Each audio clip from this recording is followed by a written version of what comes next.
Career बहुत बहुत wide रहा है इन टर्म्स ऑफ आप मेंटेनेंस विंग में काम करते थे एयरफोर्स कमांड में। सो क्या आप दर्शकों को उन चीज़ों के बारे में बताएंगे किस तरीके का काम होता था एंड टीम्स कैसी होती थी आपकी, क्या टेक्निकलिटीज आप हैंडल करते थे उसमें? ओके, सबसे पहली बात तो जो इक्विपमेंट एयरफोर्स के होते हैं वो लेटेस्ट हाई टेक इक्विपमेंट होते हैं। ओके। अगर आप देखें भी अपनी हिस्ट्री में जो भी इन्वेंशन हुए हैं वो एरोस्पेस और डिफेंस से रिलेटेड एरियाज में रिसर्च हुई है हम्म। और उनको पहले मिलिट्री में अप्लाई किया गया है और उसके बाद में उनका ड्यूअल यूज शुरू हुआ है, that mean hmm. Civil area में। हम्म। अब रोबोटिक्स की बात करें, कंप्यूटर्स की बात करें, ये सारी चीजें पहले डिफेंस के लिए इन्वेंट की गई और देर आफ्टर एक बार जब उनका यूटिलाइजेशन शुरू हुआ वो सिविल एरिया में आने लगे।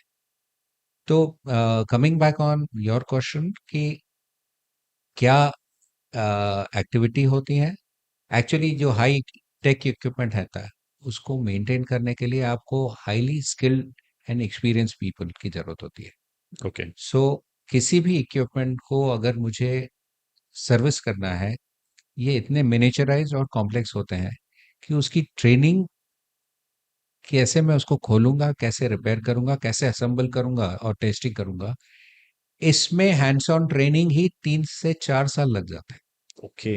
हम्म। A person who is well qualified, that means अगर मैं बोलूं कि मैं फुल्ली क्वालिफाइड हूं एक इक्विपमेंट को, for example fuel pump, hmm. Aircraft का जो इंजन में लगता है फ्यूल पंप, उसमें कम से कम 10,000 से ऊपर कंपोनेंट होंगे दस एक हजार से फ्यूल ज्यादा? पंप में।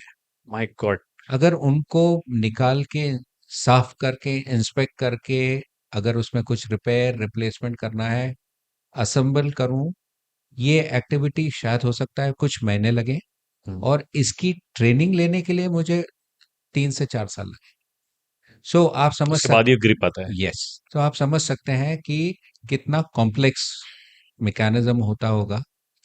सो हमारी जो टीम्स होती हैं, आपने ये भी सुना होगा कि फौजियों के तबादले बहुत जल्दी जल्दी होते हैं, हम्म। 3 साल चार हाँ। साल पे। तो इस तरह से हमारा शेड्यूल होता था कि जैसे ही कोई आया उसको इंडक्ट किया जाता था वन पर्टिकुलर इक्विपमेंट पे हम्म। और वो फिर शुरू करता था अपनी ट्रेनिंग एक एक्सपीरियंस्ड टेक्नीशियन के साथ में। हम्म। और फिर वो उसको हाथ पकड़ के वो जो सो कॉल्ड हैंड होल्डिंग करके उसको सिखाया जाता था। And by time he is ready, that guy is ready to move out to a some new other place. Location. Okay. It's like a constant handover process Absolutely, चलता है। absolutely. So that your supply chain remains unaffected.